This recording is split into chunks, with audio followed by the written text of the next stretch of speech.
Les gars, il y a plusieurs personnes qui pensent qu'en trading, le job d'un trader, c'est uniquement aller chercher de la performance, c'est uniquement aller chercher des TP. Je vous promets qu'un trader rentable et un bon trader passe plus de temps à éviter des stop loss, à ne pas rentrer sur n'importe quoi et à être sélectif qu'à rentrer en position et prendre des TP justement.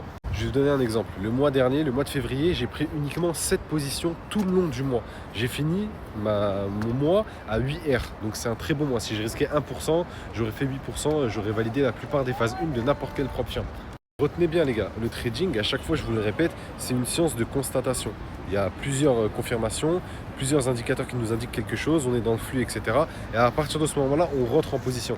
Et c'est comme un pilote de ligne, tant qu'il n'y a pas tout qui est coché, tant que ma checklist elle n'est pas remplie, je ne décolle pas. Et bien là c'est pareil, tant que ma checklist elle n'est pas remplie, j'ai pas mettre en confirmation, je ne clique pas. Et du coup je passe plus de temps à être derrière le graphique et à chercher des confluences et à éviter aussi des stop loss parce que à force d'être patient et à force d'attendre de rentrer sur un bon setup qui respecte notre plan et notre stratégie, et ben on voit plein de stop loss qu'on aurait évité.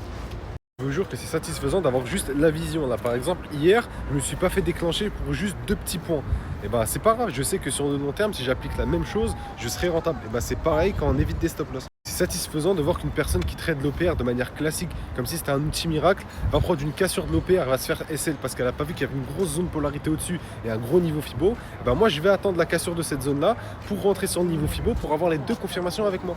Ce qui va faire la différence entre deux personnes qui ont à peu près la même stratégie, c'est qu'une personne qui va être rentable, elle va être beaucoup plus sélective. Et on va vouloir chercher beaucoup plus de confirmations pour rentrer.